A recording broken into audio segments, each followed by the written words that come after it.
নমস্কার। ঠাকুর শ্রী শ্রী রামকৃষ্ণ পরমহংসদেব এবং মা শারদার চরণে আমার সশ্রদ্ধ প্রণাম জানিয়ে ভিডিওটা শুরু করছি। আপনি কি কখনো ভেবেছেন যে ভগবানকে তো ডাকছি, কিন্তু তিনি ঠিক করে সাড়া দিচ্ছেন না কেন? কোন সময় ডাকলে ভগবানকে কাছে পাওয়া যায়? কোন সময় ডাকলে ভগবান আমার কথা শুনবে? আজকে বলবো সেই সময়ের কথা, যে সময় ডাকলে ভগবান আপনার কাছে থাকবে, আপনার কথা শুনবেন, আপনার জীবনে পরিবর্তন আসবে। একটা প্রশ্ন আমাদের মনে দেখবেন ঘোরাফেরা করে যে সত্যিকে ভগবান কোনো সময় দেখেন, না ভগবান শুধুই ভক্তের মন দেখেন? শাস্ত্র মহাপুরুষরা বলছেন যে ভগবান সব সময়তেই করুণাময়, কিন্তু বিশেষ কোনো একটা সময় মানুষের মন সবচেয়ে গ্রহণযোগ্য থাকে। যেমন নরম মাটি যখন নরম হয় তখনই সেটা বীজ বপন করার পক্ষে উপযুক্ত হয়। ঠিক সেরকমভাবেই কিছু সময় আমাদের মন নরম থাকে, অহংকার শূন্য থাকে, গ্রহণযোগ্য থাকে। তাহলে চলুন জানি কোন সময়টা মানুষের মন সব থেকে গ্রহণযোগ্য থাকে, অহংকার শূন্য থাকে। সেই সময়টা হচ্ছে ব্রহ্ম মুহূর্ত, অর্থাৎ সূর্য ওঠার 1 ঘন্টা 30 মিনিট আগে। এই সময় প্রকৃতি নিস্তব্ধ থাকে, শান্ত থাকে, শুদ্ধ থাকে। এই সময় আমাদের মন ঘুম আর জাগরণের মাঝামাঝি সময় থাকে, তাই এই সময় আমাদের মন থাকে অহংকার শূন্য। সেই জন্য শাস্ত্র বলে এই সময় করা জপ ধ্যান সব থেকে বেশি কাজ দেয়। ঠাকুর রামকৃষ্ণ পরমহংসদেব বলছেন, ভোরবেলা মানুষের মন যেরকম কোমল থাকে সারাদিন আর সেরকম থাকে। ওই সময় একবার নাম নিলে মন 10 বার নাম নেওয়ার ফল পায়। তাই যারা সত্যিকারের ঈশ্বর লাভ করতে চান তারা ভোরবেলাকে জীবনের পবিত্র সময় করে নিন। রাত গভীর হলে প্রকৃতি শান্ত হয়। এই সময় মনের চাপা কষ্টগুলো আমাদের ভেতরের থেকে বেরিয়ে আসে।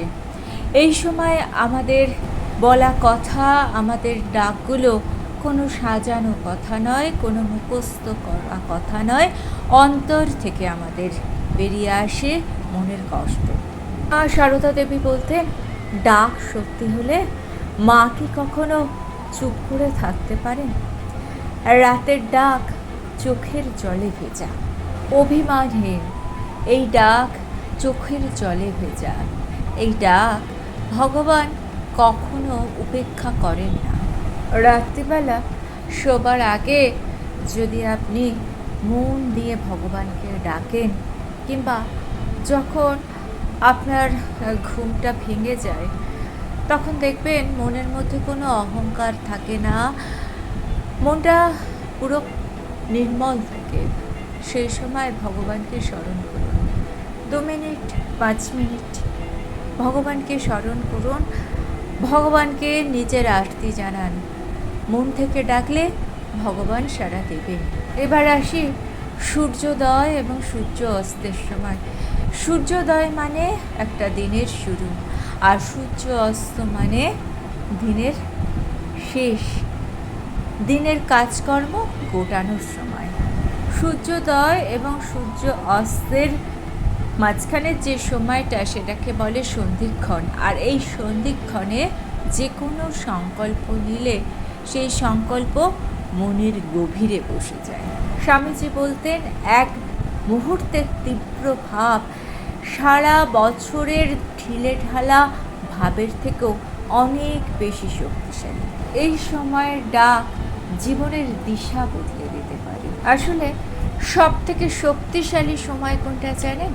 সব থেকে শক্তিশালী সময় হচ্ছে যখন মানুষ ভেঙে পড়ে, যখন মানুষের মন অহংকার শূন্য হয়।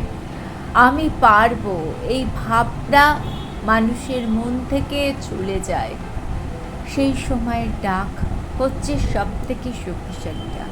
যখন আপনি হাল ছেড়ে দেন, যখন আপনি তাকেই ভরসা করেন, তখন ভগবান বলেন, এই তো, এইবার আমি আসছি। তাই তো ঠাকুর শ্রী শ্রী রামকৃষ্ণ পরমহংসদেব বলেছেন, বিপদে মানুষের সব থেকে বড় আশীর্বাদ, কারণ তখন মানুষ সত্যি করে ডাকে। এই ডাক কোনো নিয়ম দেখে না, কোনো সময় দেখে না। এই ডাকের মধ্যে থাকে শুধু হৃদয়ের আরতি।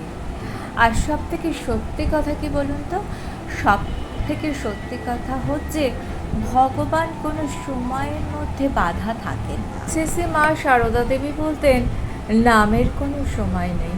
আপনি যদি রান্না করতে করতে নাম নেন, আপনি যদি হাঁটতে হাঁটতে নাম নেন, আপনি যদি চোখের জলের সাথে নাম নেন, তাহলে সেই সময়ই হবে শ্রেষ্ঠ সময়। কিছু কিছু ভুল ধারণা আমাদের মধ্যে আছে।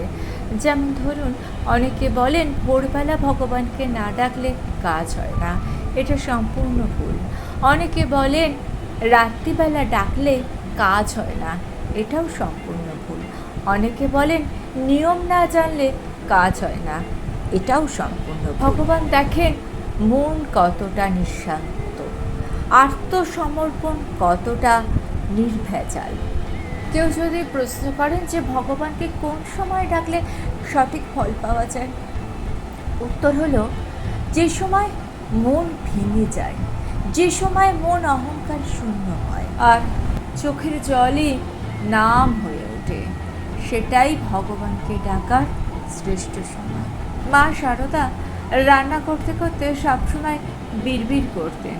তখন তার ভাইজি প্রশ্ন করেছিলেন, মা তুমি রান্না করতে করতে কার সাথে কথা বলো? মা বলেছিলেন, দূর, ও তো আমি ভগবানের নাম করি।